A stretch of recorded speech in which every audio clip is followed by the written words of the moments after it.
Irmãos, nós temos o prazer de receber nesta manhã o pastor Marcos Aurélio. O pastor Marcos é presidente do nosso presbitério norte de Pernambuco. É uma alegria recebê-lo. É pastor também da Igreja Presbiteriana de Nova Descoberta, que está acompanhado de sua esposa Alessandra e a filha Melina. Vou pedir para elas ficarem de pé. Queremos dar os bem-vindos a elas, que Deus possa abençoá-los e nos abençoar. Desejamos que o pastor Marcos Aurélio possa ficar bem à vontade no nosso meio, possamos prestar bastante atenção à palavra que Deus tem para nós nesta manhã. Ontem tivemos recebendo o pastor Roberto Brasileiro, nesta manhã agora estamos recebendo o pastor Marcos Aurélio. Que Deus possa nos abençoar com a palavra que Ele tem para os nossos corações nesta manhã. Nós não vamos ter as classes como de costume. Vamos ouvir então a palavra do Senhor. Bom dia, irmãos, graça e paz. Muito bom estar aqui com os irmãos. E o pastor Petrônio me surpreendeu na ocasião do convite, porque é uma ocasião muito muito especial, mas a surpresa se deu porque o motivo que o levou a fazer o convite foi algo assim interessante, no aspecto de que ele teve a intenção de apresentar, né, a mesa diretora, a mesa executiva, a presidência do presbitério, algo que às vezes fica tão distante da igreja. A igreja está aqui, vive uma vida tão bela às vezes, e essa coisa de presbitério, de mesa executiva e tudo mais, parece um mundo muito distante da igreja. Mas o que parece distante só parece, na verdade é muito próximo, porque as decisões, elas tomadas nas reuniões e tudo mais, elas interferem diretamente a vida da igreja. Então, assim, foi com muita sabedoria e eu agradeci a Deus pela visão do pastor. Desde já obrigado, né, por essa visão, e trago aqui um abraço para os irmãos da Igreja de Nova Descoberta, como também da mesa executiva do presbitério. Ela é composta por 3 pastores e 3 presbíteros. E nós ficamos agradecidos a Deus pelo convite e a rica oportunidade de compartilhar a palavra de Deus com os irmãos nessa manhã. Queria pedir aos queridos para abrirem suas Bíblias. Espero que não tenha sido o texto de ontem à noite, viu? Eu não combinei com o reverendo Roberto, muito menos com o reverendo Augusto. Então, vamos lá. Apocalipse, capítulo 1. Pela reação de vocês, não foi o testemunho. Amém. Graças a Deus. Apocalipse, capítulo 1. Nossa leitura será do verso 1 até o último verso do capítulo 1, até o verso 20.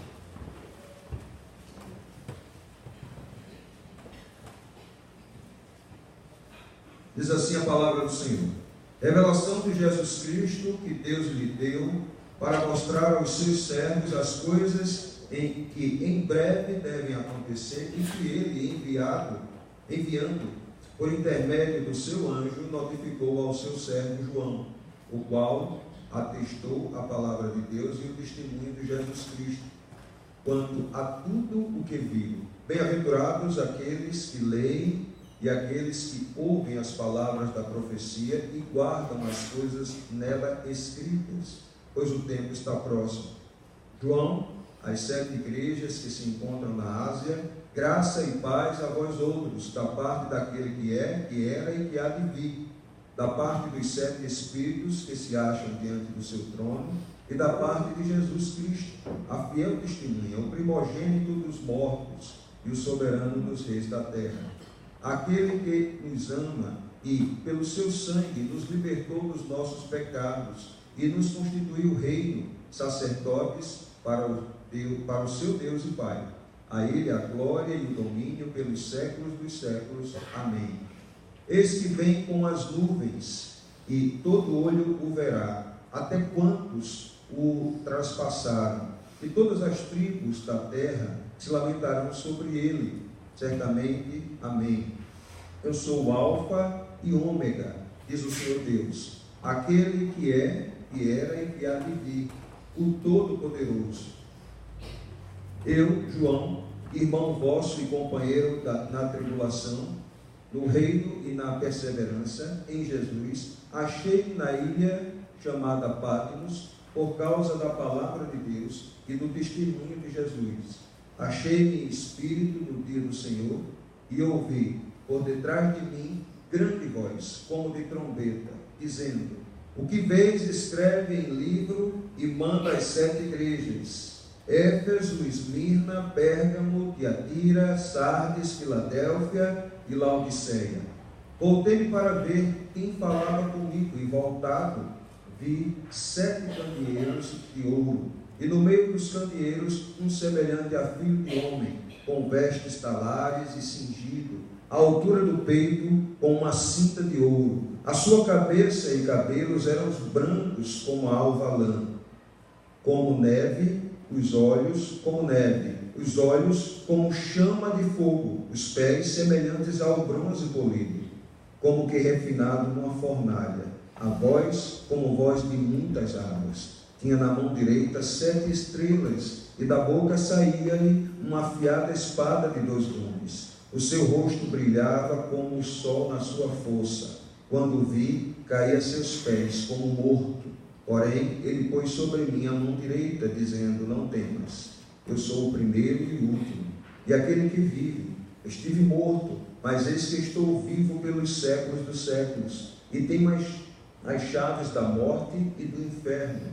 Escreve, pois, as coisas que viste, e as que são, e as que hão de acontecer depois destas. Quanto ao mistério das 7 estrelas que viste na minha mão direita, e aos 7 candeeiros de ouro, as 7 estrelas são os anjos das 7 igrejas, e os 7 candeeiros são as 7 igrejas. Amém. Vamos orar mais uma vez.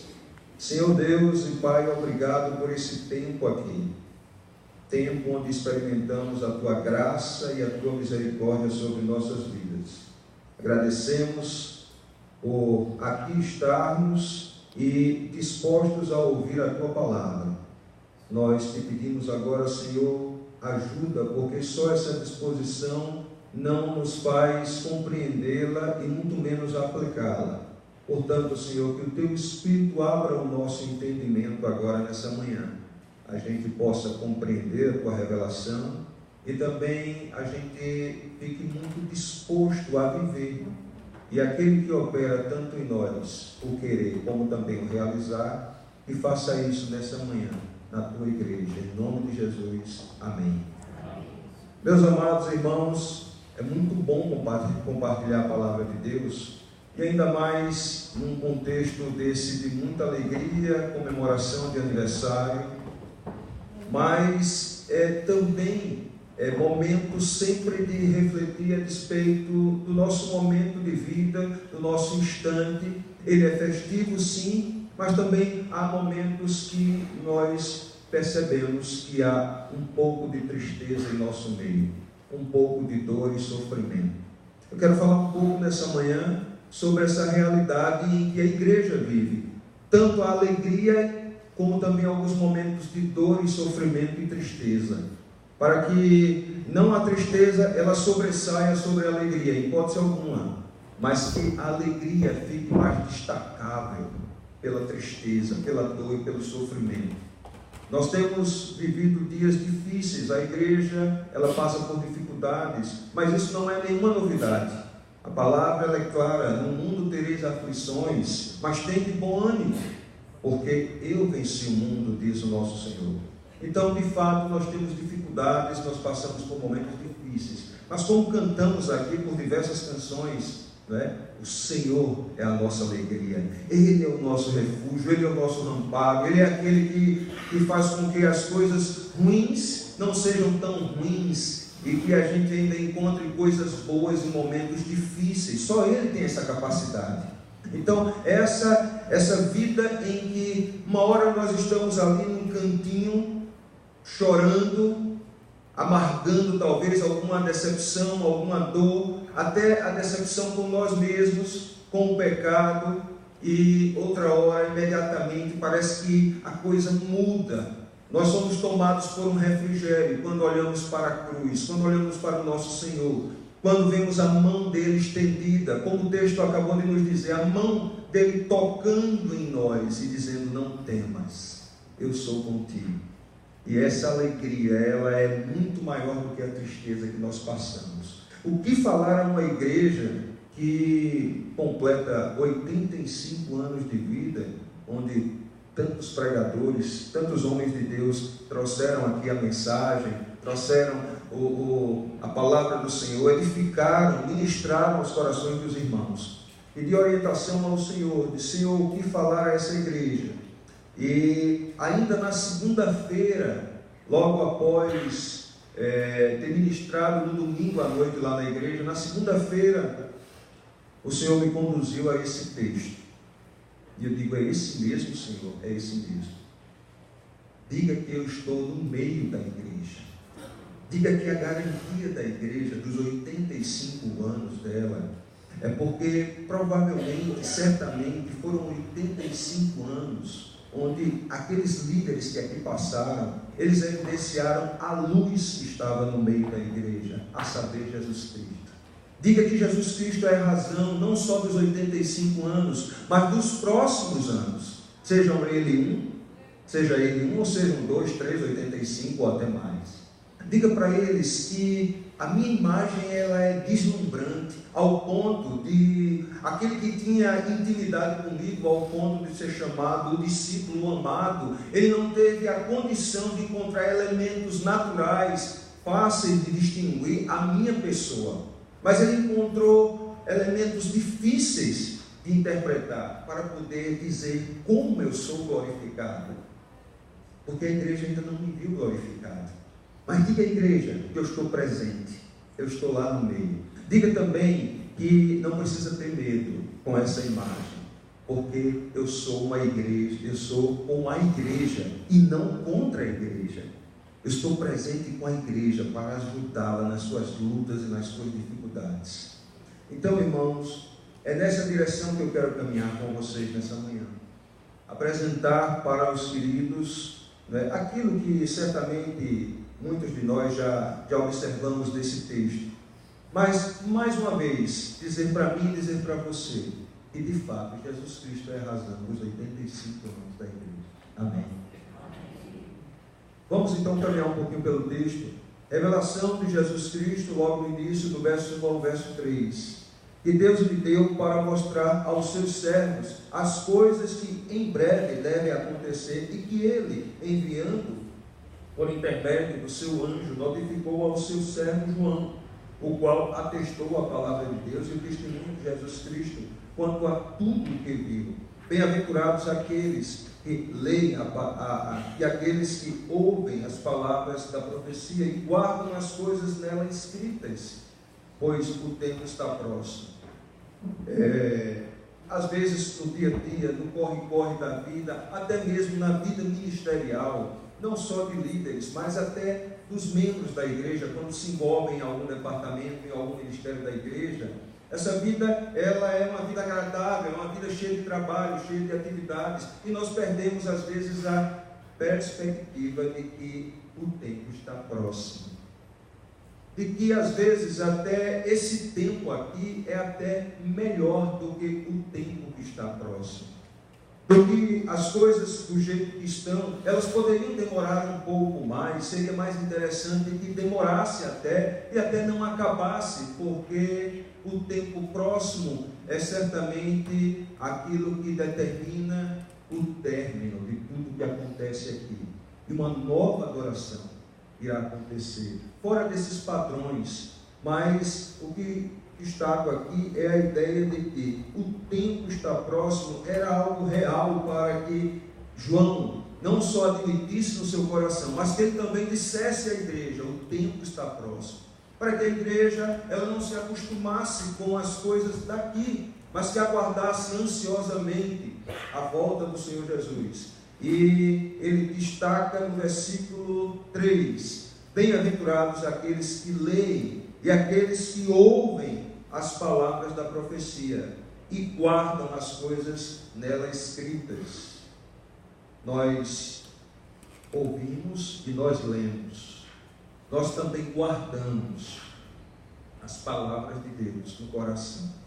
E elas são a razão pela qual todos nós temos uma espécie de refrigério durante as lutas e as dificuldades.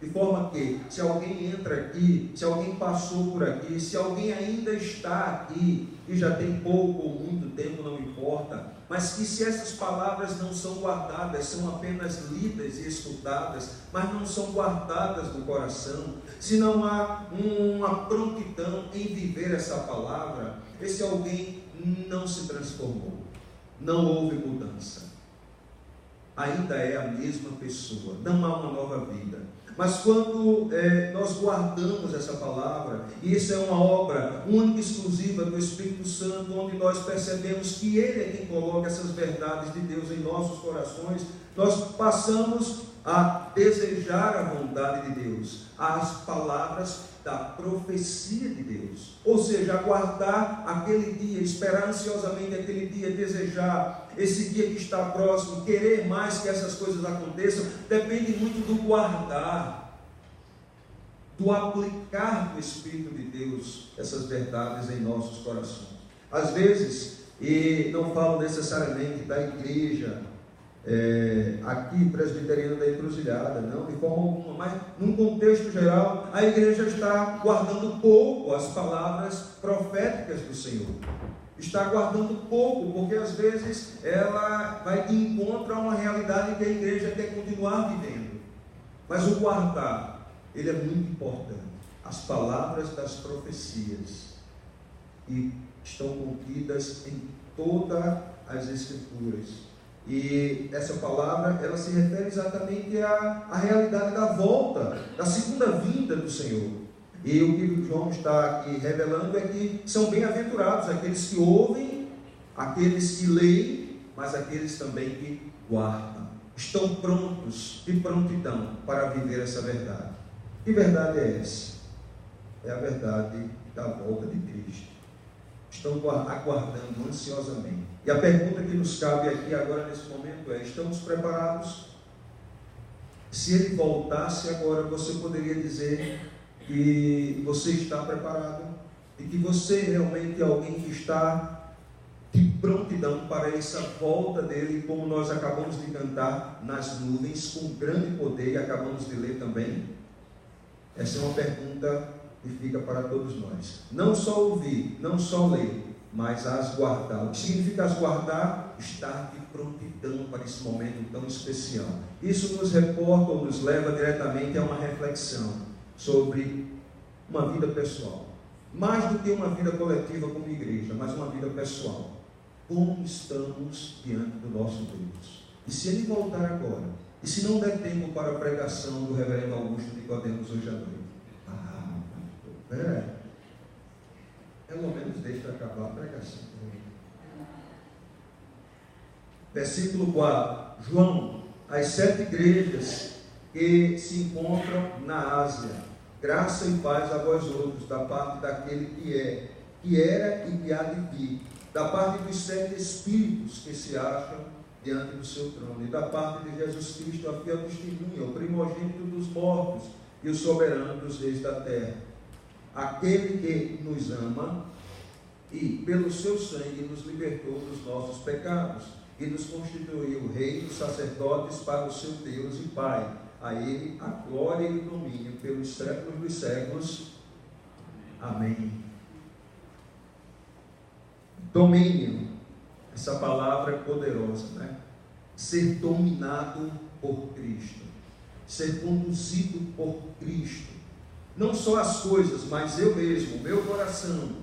Então, a Ele seja o domínio pelos séculos dos séculos, o domínio da minha vida, não o domínio das coisas. É fácil dizer, aceita Cristo, recebe Cristo na tua vida, porque tu não vai para a igreja. Mas o texto aqui se refere a uma declaração de João pessoal: a Ele seja o domínio meu, de mim, da minha pessoa, não só das coisas lá fora, claro, obviamente que sim, mas em especial da minha própria vida, que o meu coração seja completamente dominado por Ele. Amém.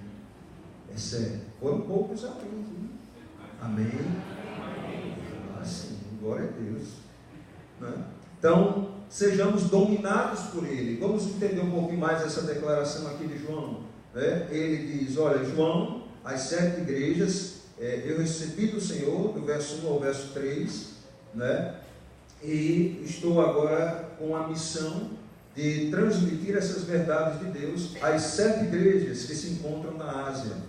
Graça e paz a vós outros, da parte daquele que era e que há de vir, da parte dos 7 espíritos que se acham diante do seu trono. Aqui há uma discussão, mas é uma discussão que no final de tudo, eu não vou trazer a discussão, vou trazer o final de tudo para a gente ganhar um pouquinho mais de tempo. O versículo 4 se refere à pessoa do Espírito Santo, que na sua plenitude, a referência aqui aos 7 espíritos, como é um número de plenitude ou de completude. Então, versículo 5, e da parte de Jesus Cristo, a fiel testemunha. Então, aqui João fala que está escrevendo não dele próprio, mas uma revelação que ele recebe do próprio Deus, do Pai, do Filho e do Espírito Santo. E essa revelação, ele tem uma missão de passar e transmitir para o anjo da igreja, que a gente vai ver daqui a pouco, e esse anjo será o responsável de transmitir à igreja de Deus. Porque ele coloca aqui aquele que nos ama. Interessante, não é? Ele tem que dizer mais uma vez essas coisas. Porque o que vai ser dito às 7 igrejas são exortações. É uma palavra de que alguns ouvidos não estavam preparados para ouvir.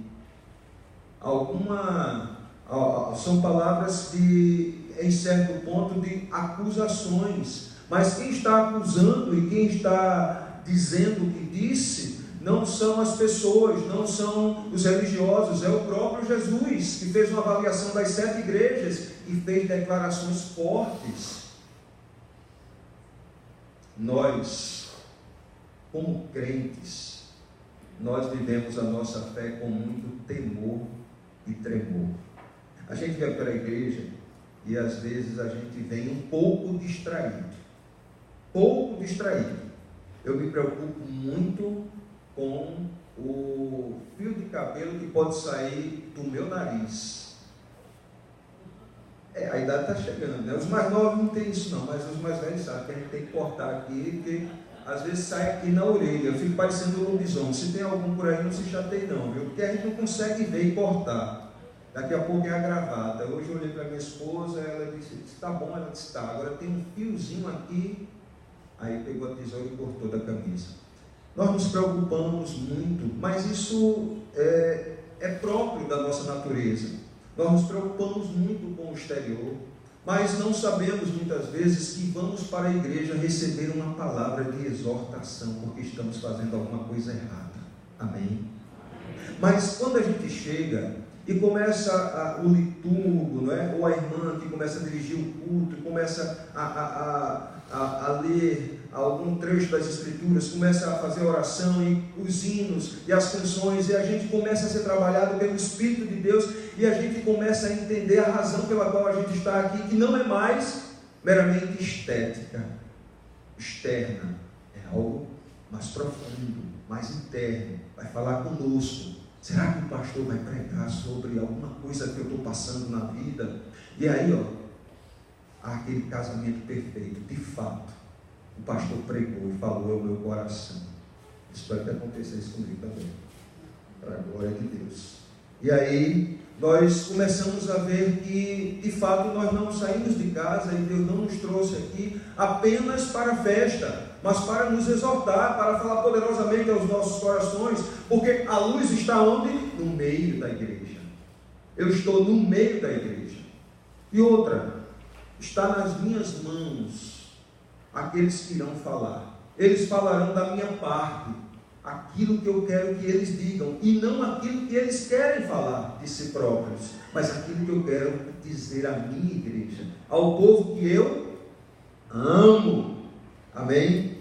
Deus nos ama, nos ensinando, nos chamando, nos corrigindo. Por isso que eu tenho temor e tremor. Quando eu chego aqui, Ele vai dizer aquela coisa que ninguém sabe sobre mim. Aquilo que está lá oculto, escondido. Porque a palavra, ela tem essa capacidade de... A lei do Senhor, ela é o quê? Perfeita. E restaura a alma. Davi, inspirado por Deus, diz: quem é que possa discernir as próprias faltas? Senhor, eu tenho coisas que faço na minha vida que nem as conheço, mas sei que desagradam a Ti. Senhor, eu não posso chegar diante de Ti achando só porque eu teve um dia na bênção, eu fiz uma avaliação do meu dia e não fiz nada que desagradou a Ti. Eu preguei na igreja, eu cantei, eu fiz isso, eu ajudei o meu próximo. Senhor, mas isso não me dá o direito de chegar diante de Ti e achar que eu sou perfeito. Porque a lei do Senhor, ela é perfeita. E ela vai penetrando até naquilo que eu não conheço. Aí, Senhor, absolve-me das coisas que me são ocultas. Senhor, me perdoa de pecados que cometo e nem mesmo conheço, nem sei ainda.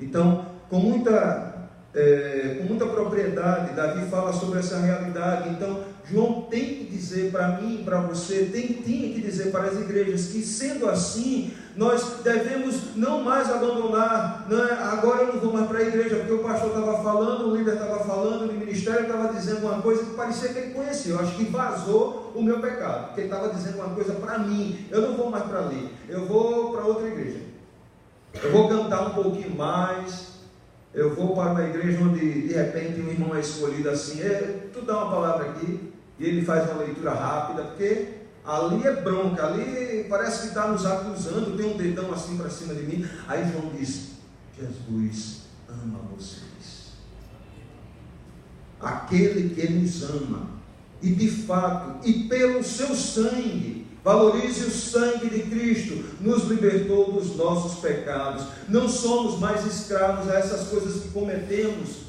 que nos entristece, porque queremos ter uma vida consagrada, viver diante de Deus o tempo todo. Nós queremos ser assim, queremos cantar também, mas queremos que o nosso cântico ele seja agradável ao Senhor, ele suba como um aroma suave às narinas do nosso Deus, porque nós temos uma vida consagrada, é isso que nós queremos, mas ao mesmo tempo nós sabemos que desagradamos a Deus.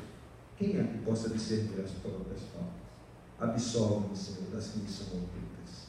Vivemos dentro dessa realidade, vivemos dentro de uma realidade que sabemos que somos lavados e remidos no sangue do Cordeiro, mas que ainda há coisa em nós que desagrada, e essas coisas que desagradam a Deus, elas não são motivo algum pelo qual nós devemos sair da presença do Senhor, antes pelo contrário, elas nos devem nos impulsionar cada vez mais para perto do Senhor. Aquele que nos ama, pelo seu sangue, nos libertou dos nossos pecados e nos constituiu o quê?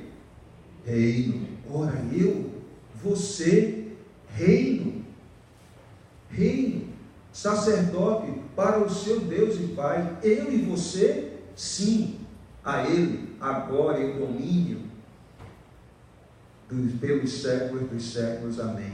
Então fica mais fácil para a gente agora dizer a Ele a glória e o domínio pelos séculos dos séculos. Amém. Porque não é pelo que eu faço, mas é porque Ele é e por aquilo que Ele vem fazendo na minha vida constantemente.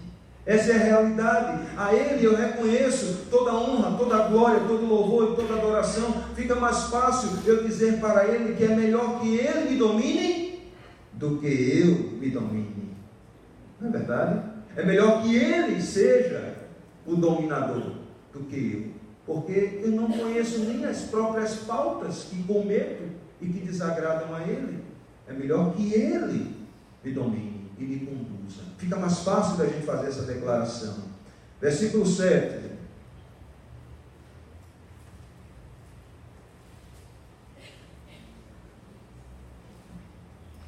Eis que vem com as nuvens, e todo olho verá, até quantos o transpassaram, e todas as tribos da terra se lamentarão sobre ele, certamente. Amém.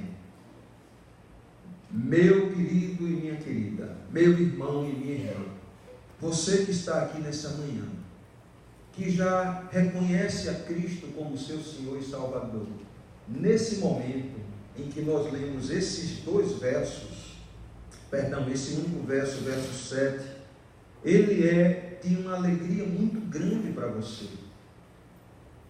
No entanto, aquele que aqui está, nessa manhã especialmente, mas que ainda não fez a sua escolha por Cristo Jesus, no sentido participativo da salvação, não no sentido soberano, mas participativo, você ainda não reconheceu Jesus Cristo como seu Senhor e Salvador.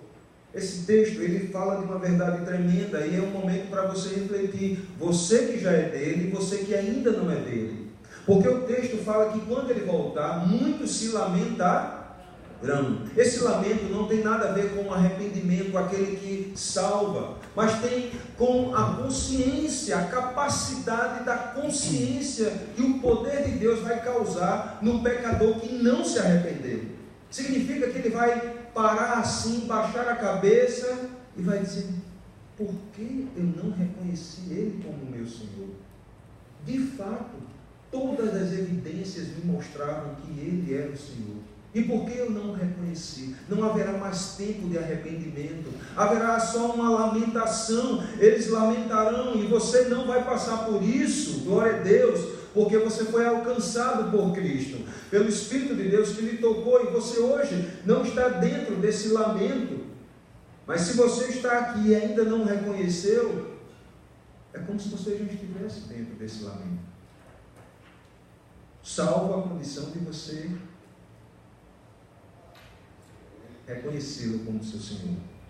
E aí você sai desse lamento, mas o texto ele é tremendo. Versículo 7: eis que eu venho com as nuvens, e não haverá mais tempo de nada, e todo olho verá, todas as pessoas, os crentes e os descrentes, todos estarão enxergando a Ele. Ele se tornará visível a todos, até quantos o transpassaram, até quantos o rejeitaram, disseram não para Ele.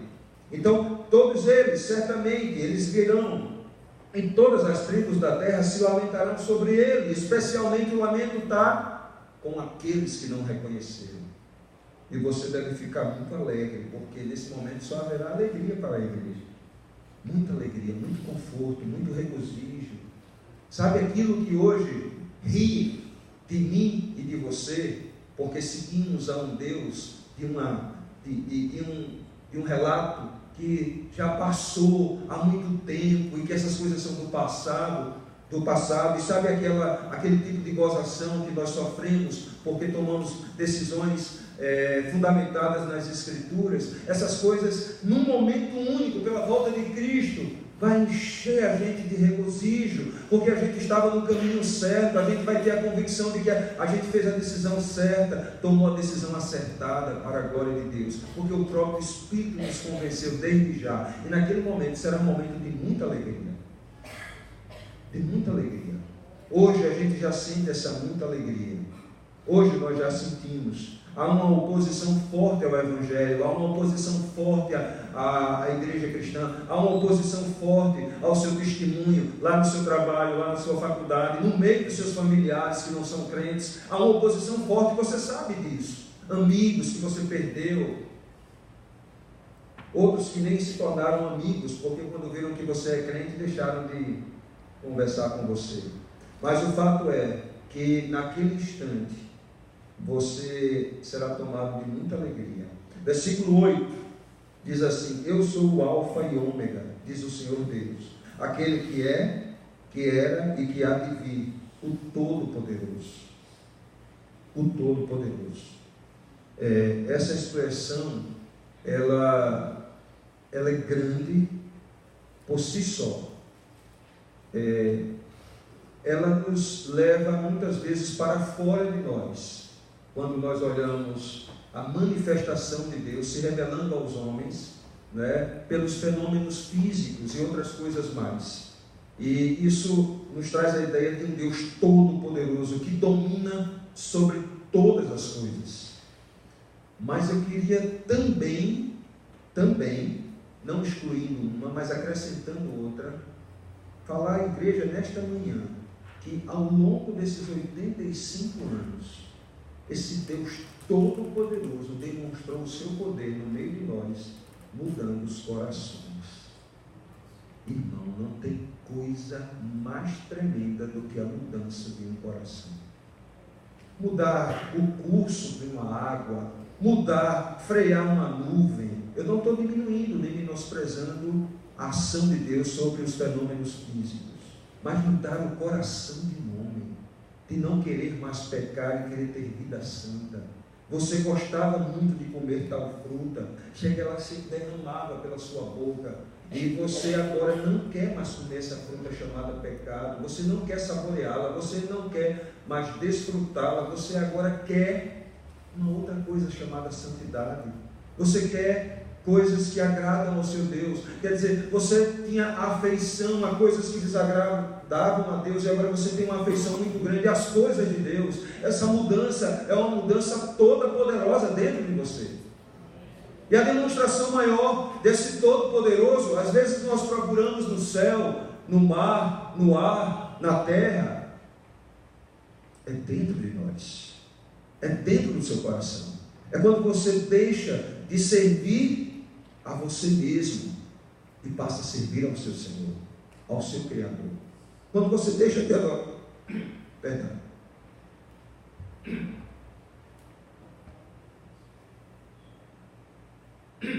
quando você deixa de adorar mais a criatura do que o Criador, e você passa a reconhecer que o Criador é que é merecedor de toda adoração. Essa é a ação toda poderosa, por assim dizer, juntamente com as demais, mas essa você experimenta dentro de você, é algo real. E às vezes a gente diz essas coisas na igreja, e às vezes a mente fica viajando, e fica sem entender, mas ela precisa ser real para mim e para você, para que a gente não esteja entrando aqui, comemorando, entrando e comemorando, entrando e comemorando, e nada está acontecendo em nós. É necessário que essa comemoração seja de fato e de direito, a alegria de que o Todo-Poderoso tem me transformado dia após dia, amém? A imagem e semelhança do seu Filho, como diz lá em Romanos. Então essa é a realidade. Ele é todo poderoso. Então ele diz: eu sou o alfa, o ômega, diz o Senhor Deus, aquele que é, que era e que há de vir, o todo poderoso. Então que alegria assim, aguardarmos a sua chegada. Antes de passarmos para os próximos versos, né, a partir do versículo 9, queria saber do reverendo quanto tempo mais eu tenho. Ele foi misericordioso, viu? Eu, João, irmão vosso e companheiro na tribulação, no reino e na perseverança, eu queria destacar aqui, no versículo 9, no reino e na perseverança. Abram, por gentileza, lá no livro de Atos dos Apóstolos, capítulo 14, versículo 22.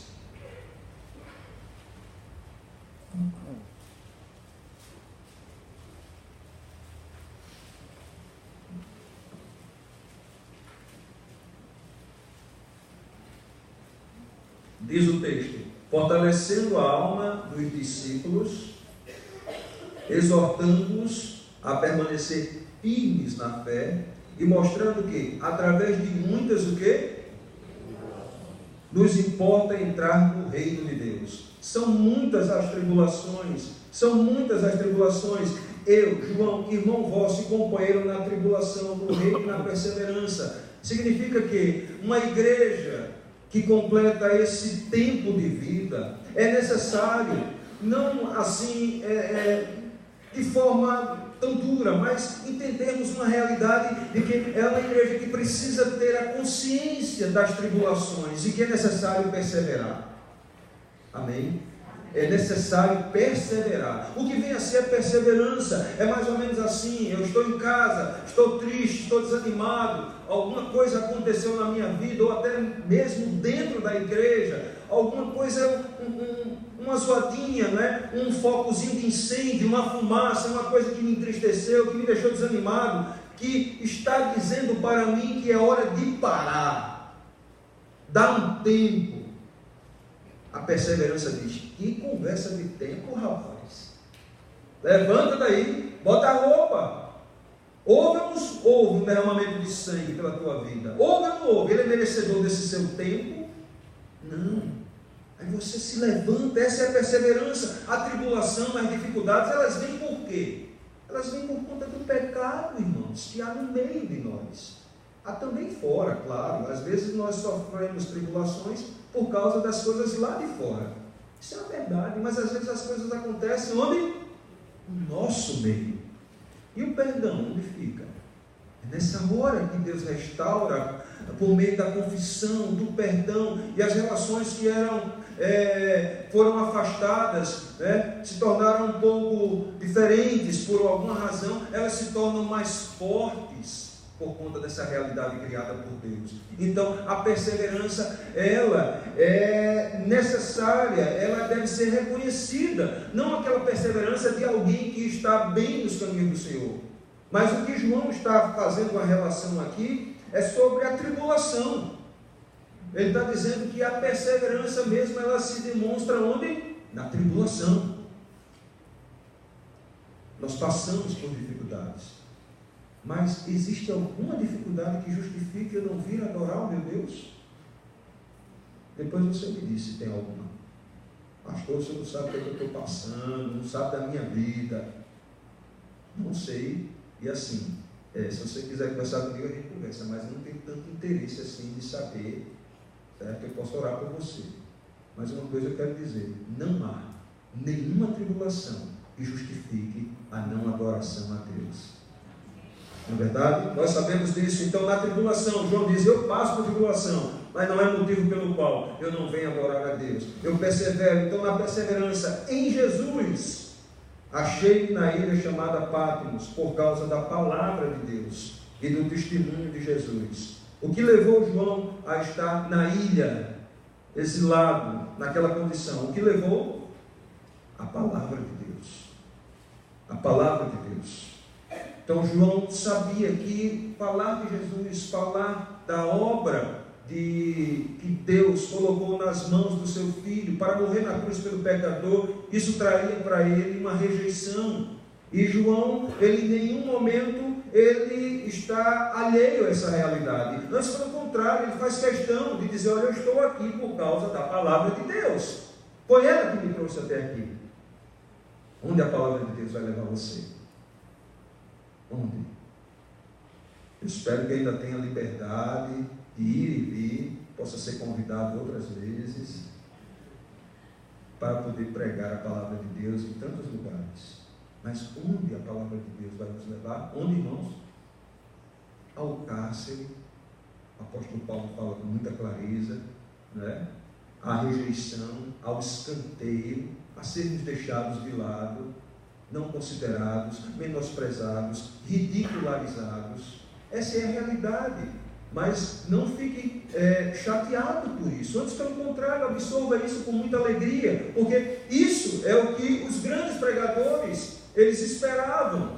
Os grandes evangelistas, eles não esperavam flores, eles não esperavam esse tapete vermelho quando eles entrassem.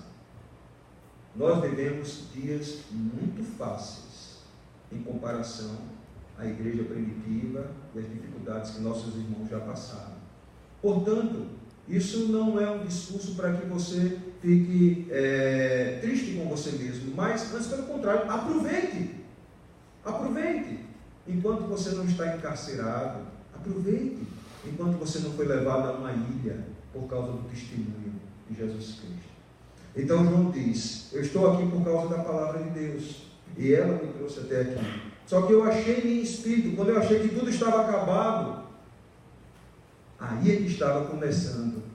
E eu achei em espírito no dia do Senhor, e ouvi por detrás de mim grande voz, como de trombeta, dizendo, o que vês escreve em livro e manda às 7 igrejas. São elas, Éfeso, Esmirna, Pérgamo, Tiatira, Sardes, Filadélfia e Laodiceia. Então, João, você é útil por causa do seu testemunho. Amém?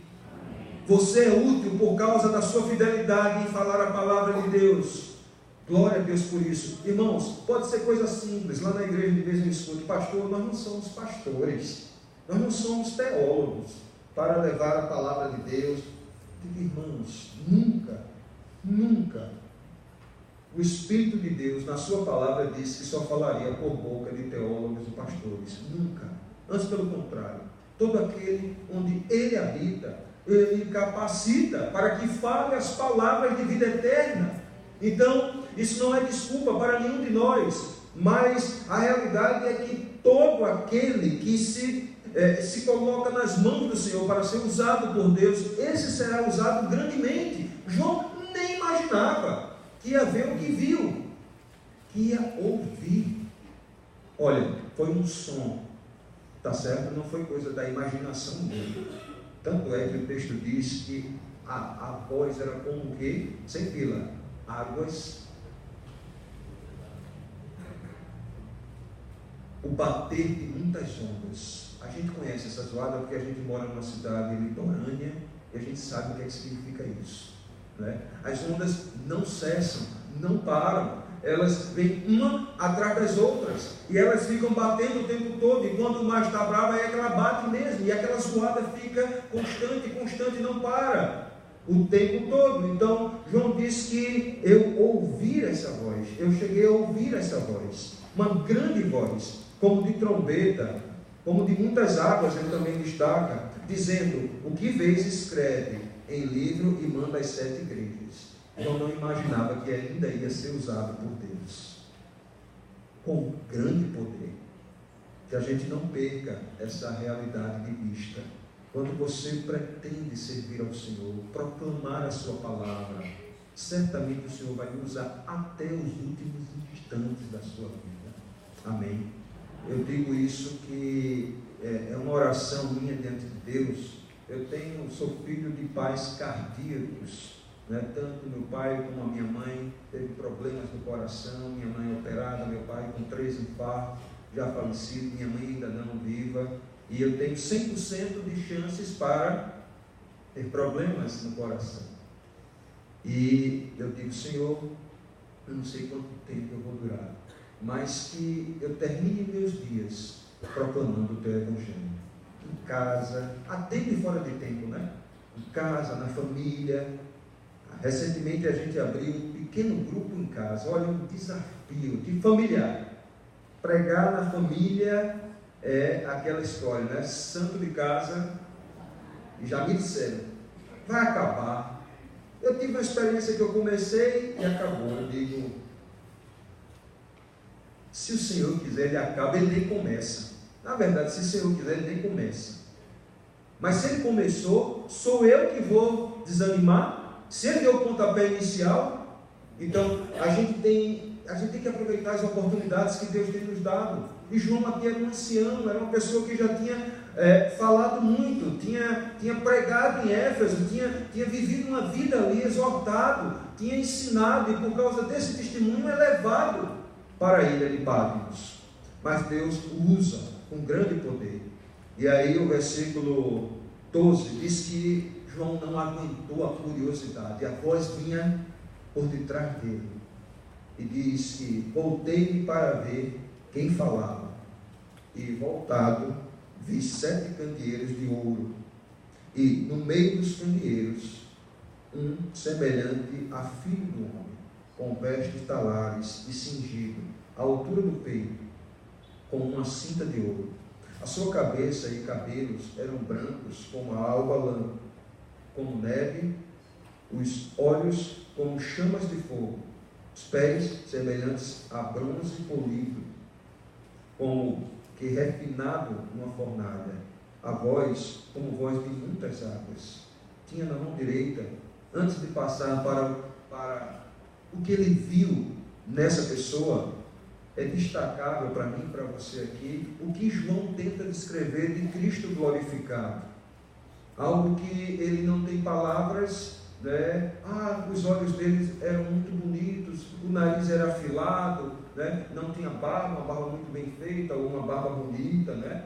E ele não consegue usar essas palavras comuns para descrever o Cristo glorificado. E ele usa aqui termos difíceis para nós compreendermos. Daria um estudo de classe dominical, ou até um outro sermão, Mas a realidade aqui é que ele vê de Cristo uma pessoa que ele tenta descrever e nem todo mundo vai entender. Mas uma coisa nós compreendemos nas palavras de João, é que o que ele viu é glorioso. O Cristo glorificado é glorioso. E ele quer transmitir essa visão, ou essa ideia para a igreja, para que a igreja entenda que aquele que morreu na cruz e que nós muitas vezes guardamos aquela imagem do Cristo perfurado, do Cristo ensanguentado, do Cristo pendurado no madeiro, ela agora não é mais ela. Ela foi pontual na história, mas agora ela não é mais a imagem do nosso Senhor. Porque o Cristo coitadinho não cabe mais dentro da nossa teologia. Já salvos, nós imaginamos já o nosso Cristo atuante. Tanto é que as nossas orações precisam de quê? Da mediação dele. Todos nós oramos e no final da oração nós dizemos como? Em nome de Jesus. E não é o Jesus que está pendurado no madeiro, é esse Jesus aqui, glorioso, à destra do Pai, aquele que tudo pode, o Todo-Poderoso, aquele que tem a capacidade e a condição de transformar a história, de transformar o mal em bem. Ninguém consegue transformar o mal em bem. Tem situações lá em casa, quando eu digo lá em casa, é para você ir na sua casa, não é para ficar na minha casa, não, por favor. Tem situações lá em casa que eu digo, Senhor, tem misericórdia. Aí, o que estava tão mal, tem uma lição excelente. Daqui a pouco a palavra diz para mim, eu estava querendo ajeitar, Marcos, isso aqui em você. Eu digo, meu Deus. E precisou disso tudo, Senhor? Precisou. Isso é para ver como você era difícil, né?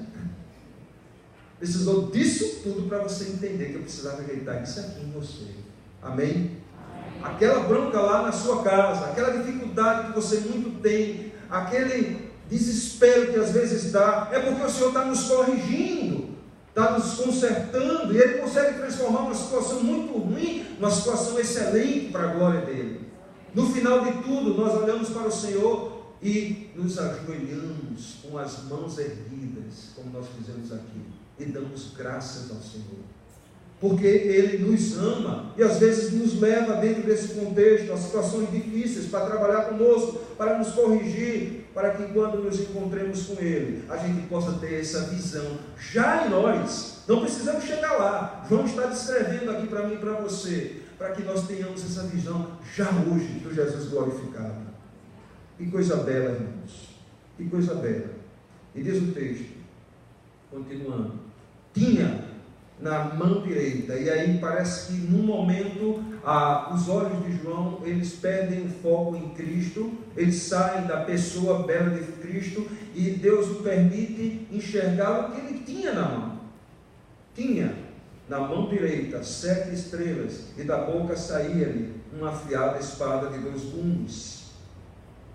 Aqui nós nos lembramos imediatamente do texto lá em Hebreus, né? Capítulo 4, versículo 12. A palavra de Deus, ela é viva e eficaz, né? Mais cortante do que espada, né? De 2 gumes. Ela é capaz de dividir juntas e medulas, né? Ela é apta para discernir o quê? Os pensamentos e propósitos do nosso coração. Então tudo que há em mim eu devo levar cativo a palavra de Deus, porque quando eu levo cativo a palavra de Deus, é como se fosse passando num grande filtro, onde o que não presta vai ficar retido e o que presta vai passar. Amém? Então não devemos fazer nada sem levarmos cativos a palavra de Deus, os nossos pensamentos e propósitos. Qual é? Por que você está pensando nisso? Qual é a sua motivação de fazer isso ou aquilo? Isso para a igreja é tremendo, porque às vezes, né, a gente tem aquele ânimo, aquela alegria repentina para fazer alguma coisa para o Senhor, mas esquecemos de perguntar: é bíblico? É bíblico? Está nas Escrituras? Vai agradar ao nosso Deus? Quando nós pulamos essa etapa, há uma decepção nossa, do tipo assim: e aí, irmão, gostasse? Foi bom. Não edificou. Não edificou. Por quê? Porque foi de você para você. Essa não é uma igreja assim. A igreja do Senhor não é uma igreja assim. Amém?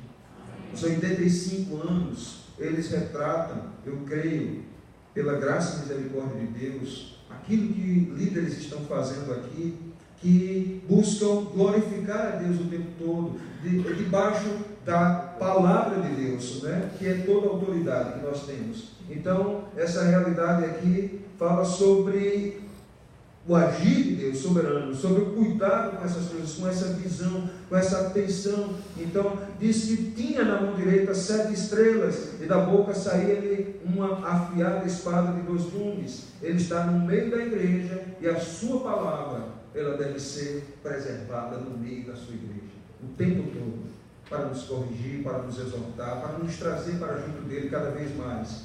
O seu rosto brilhava como o sol na sua força. Ninguém consegue olhar para ele.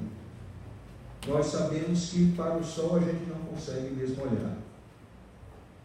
E para Cristo é difícil se manter, né? Eu, de vez em quando, eu paro assim para olhar nos olhos de alguém, numa conversa. Mas que negócio difícil é isso, né? Ficar encarando a pessoa assim, e ela olhando para a gente, falando, e é difícil, a gente pisca, a gente vira, a gente se distrai, a gente volta, é muito difícil. Agora, imagine você ficar olhando para os olhos de Jesus Cristo. São olhos penetrantes. Eles vão até aqueles lugares mais profundos do nosso ser. O que cabe aqui é imediatamente baixar a cabeça, curvar-se, não com medo, mas com a devida reverência, de reconhecermos que não dá para olhar nos olhos de Jesus como Ele olha para nós, porque Ele vai, o que nós vamos ver daqui para lá é o quê? Santo, santo, santo. O que é que Ele vai ver de lá para cá? Isso mesmo que você pensou. Isso não nos impede de estarmos na sua presença. Mas a minha cabeça fica como? Não dá para olhar. Não dá para olhar. E João destaca que essa é a pessoa dele. Com muita força, ele brilhava, era como a luz do sol. Quando o vi, o que é que aconteceu comigo? Puf! Caí. Quando o vi, caí a seus pés como morto. 15 minutos. Como morto. Gálatas capítulo 6, verso 1. Gálatas capítulo 6, verso 1.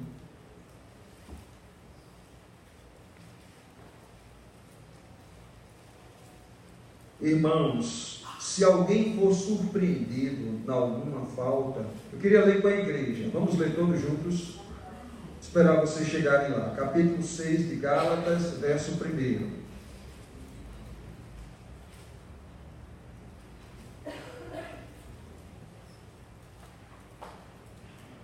Vamos lá. Irmãos, se alguém for surpreendido em alguma falta, vós, que sois espirituais, corrige-o com espírito de brandura e guarda-o, para que não sejas também tentado. Que coisa linda, irmãos, dentro da igreja. É por isso que a gente vem à igreja. É por isso que a gente não fica em casa. Porque a gente sabe que se alguém for surpreendido em alguma falta, vai haver o quê? Alguém que possa corrigir com espírito de quê? De brandura, com muito amor no coração, né? E a gente não vai ficar com raiva dessa pessoa, amém?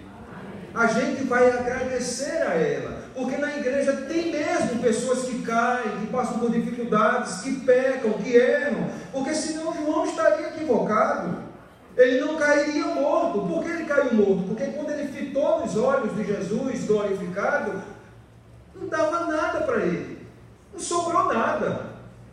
E ele cai, e ele cai, e ele cai. A nossa adoração precisa ser muito consciente. Ao mesmo tempo, nós somos gratos a Deus e nós chegamos confiadamente ao trono, né, da graça. Por quê? Nós vamos por um novo e vivo caminho. É o caminho dele, é o sangue dele, que nos permite chegarmos aqui, levantarmos nossas mãos, né, e reconhecermos que ele é o nosso Senhor e nós somos filhos dele. E somos gratos, e o nosso culto vem para isso mesmo, com esse objetivo de engrandecer a pessoa dele. É para isso que nós vimos à igreja. E essa realidade, João mostra aqui, meu Deus, João, e quem era João? Estamos falando de mim e de você, estamos falando do apóstolo João, o discípulo amado, e diz que ele caiu, e essa queda dele não foi porque ele escorregou não, viu? Eita, o terreno ficou, eu me tremi, não, é por causa da consciência dele de pecador diante de Cristo. Ele caiu. Talvez ele tenha pensado assim, talvez, só para a gente pensar, não dá para ficar aqui. Aí o que é que acontece? Porém, porque o porém é tão interessante aqui? Porque tudo traz a ideia de que realmente não havia compatibilidade. João na presença do Todo-Poderoso, João na presença daquele que era puro, santo, nenhuma mácula, aquele que estava glorioso, não havia compatibilidade de relacionamento, e João cai, e João provavelmente dizendo, não dá para ficar aqui. Porém, contudo, no entanto, todavia, ele colocou a mão, né? Pôs sobre mim a sua mão direita. Irmãos, não tem coisa mais poderosa do que Deus colocar sobre nós a sua mão direita. Você se vê digno, assim como eu também me vejo indigno de estar aqui nesse culto pregando para você. Mas Deus bota a mão. Na segunda-feira, quando eu disse a vocês, que disse, Senhor, o que é que eu falo à igreja? A mão direita de Cristo. Olha, por favor, não vou dizendo por aí, sair dizendo que ele se me deu, vi uma mão direita, tocou, eu senti o peso. Por favor, viu? Vocês estão me entendendo, né? Se não, viu? É bronca. A mão direita, dizendo, vai e fala da minha parte, com toda a tua indignidade, mas o meu sangue foi derramado para isso, para te lavar de todo o pecado, de toda impureza, e te trazer para junto de mim. Portanto, essa é a tua missão. Aí não deu para ficar como Saul, né? Eu queria viver o meu ministério sem o Senhor. Não, aí a gente se quebranta, a gente diz, Senhor, está bom, debaixo do teu sangue eu vou. Amém. Isso é precioso, irmão. Isso é precioso demais, porque a gente só canta, a gente só vem para cá, a gente só tem essa vida de 85 anos, e mais anos, e mais anos, e mais anos, por causa disso, porque Ele nos garante essa realidade de vida, Ele nos garante esse poder para poder fazer as coisas para Ele, Ele nos dá essa condição, para que Ele mesmo seja glorificado. Então João percebeu essa mão e disse, João, não temas, eu sou o primeiro e o último, e aquele que vive. João, eu vivo, estive morto, João, mas eis que estou vivo pelos séculos dos séculos, e tenho as chaves de quê? E de onde? Do inferno. Eu tenho no controle as chaves da morte e do inferno, João, e você não vai nem para um nem para outro. Amém? Você não vai nem para um para outro, está debaixo do meu controle, todas as coisas, e você já foi lavado e remido no meu sangue, você é meu, João, mas eu quero que você trabalhe para mim, eu quero que você faça algo. E João se levanta e diz assim, versículo 19, o Senhor, agora pega aí um pergaminho em branco, uma resma de papel ofício agora, para a gente, né? Escreve, pega a caneta também, boa, escreve, pois as coisas que viste, e as coisas que são, e as coisas que hão de acontecer, pois depois destas, quanto ao mistério das 7 estrelas que viste na minha mão direita, e aos 7 candeeiros de ouro. As 7 estrelas são os anjos das 7 igrejas, e os 7 candeeiros são as 7 igrejas. Importantíssimo aqui a gente observar que depois que João é tocado pelo Senhor, naquela visão, e em espírito, ele recebe uma ordem de Deus. E essa ordem é para trabalhar para Deus. Escreve, João. Jesus Cristo diz para ele: escreve, eu quero que você escreva. E a gente não observa aqui nenhum questionamento do apóstolo João em relação a essa ordem. Pois as coisas que viste, as que são e as que hão de acontecer depois destas. Quanto ao mistério, interessante esse finalzinho do capítulo 1. Há um mistério o qual eu preciso desvendar para você agora. Tem coisas que Deus revela para a gente, para que a gente fique grato a Deus assim, de uma forma grandiosa. Muitas vezes passamos por esse verso aqui, o verso número 20, sem glorificar a Deus, sem agradecer a Deus, sem sentir absolutamente nada. É apenas uma passagem bíblica falando de algo que às vezes eu nem entendo, porque está lá no texto de Apocalipse, no livro de Apocalipse. É tão difícil esse livro, mas veja o que é que está dizendo aqui. Quanto ao mistério, é palavra, é boca do nosso Senhor Jesus Cristo. Quanto ao mistério das 7 estrelas que viste na minha mão direita, e aos 7 candeeiros de ouro, as 7 estrelas são o quê? A saber, a liderança, aqueles que eu coloquei ali à frente para conduzir o meu povo. Eles estão onde? Na minha mão direita. Estão seguros e sustentos. Significa que pode cair, essa mão balança, a minha balança. Quando eu estou com fome, então, minha esposa sabe. Minha filha também está ali, a dela também balança. Você puxou a mim, não tem jeito, né? Quando está com fome, veio para aquilo que quis, né? Vai ter que ouvir. Então, mas a do Senhor Jesus é firme, não balança. Agora também tem uma outra ideia aqui. Tem uma outra ideia. Pastor Petrônio, Pastor Alexandre também podem estar seguros. Amém? Debaixo de quem? Da proteção da mão do Senhor. Total segurança, total segurança. Não há nenhuma insegurança que você possa, mas será que nada pode acontecer? Não, ninguém está falando disso aqui, não. A gente está dizendo isso aqui. Ele pode até não passar de hoje. Algum problema? Amém, disse amém, viu?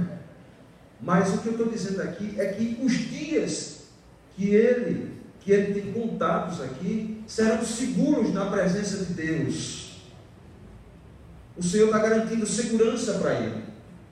E também tem uma outra ideia de segurança. Ele fará aquilo que eu determinei para ele fazer. Ele só fará aquilo que eu determinei. Que segurança, né? Nós cantamos: que segurança tenho em Jesus.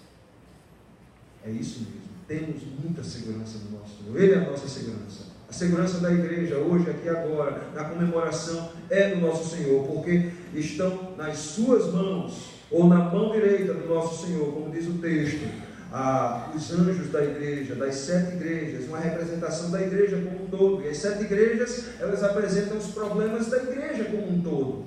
Então, esses homens estão debaixo da segurança e do domínio do nosso Senhor Jesus Cristo. Ai daquele que queira fazer aquilo que está no seu coração. Interessante, porque essa advertência, ela é feita também no livro do Apocalipse. Eu removerei e acabarei. Acabou-se essa história de igreja. Mas quando eles se submetem, quando eles estão debaixo dessa segurança e do domínio do Senhor, está garantida a sobrevivência da igreja. E os 7 candeeiros são as 7 igrejas. Então, aquele que está no meio da igreja, trazendo brilho, trazendo luz, trazendo renovação, trazendo limpeza, pureza, mudança, transformação, regozijo, ele garante não só a comemoração dos 85 anos, mas dos próximos anos que virão pela frente. Amém? Feche os seus olhos. Espero não ter passado muito aí do tempo. Eu sei que eu passei do tempo, espero não ter passado muito. Em gratidão a Deus, a esse Deus grandioso e maravilhoso, aquele que de fato não só fez surgir, mas tem preservado. A doutrina da preservação precisa estar muito no nosso coração. Sabe a feira aqui, o mercado da Encruzilhada, que você vai lá e encontra acerola, caju, banana, goiaba? Isso é a doutrina da preservação de Deus na natureza. Todo dia que eu passo no sinal de trânsito, tem lá a acerola. Eu digo, meu Deus, o Senhor está preservando a terra para dela a gente extrair o nosso alimento. Que coisa espetacular. E o Senhor está preservando também a tua igreja, todos os dias nos alimentando, todos os dias nos trazendo renovo, todos os dias nos trazendo alegria e motivo de adorar. Feche seus olhos. Agradeça a Deus, não só pela fundação da igreja, mas pela preservação da sua igreja.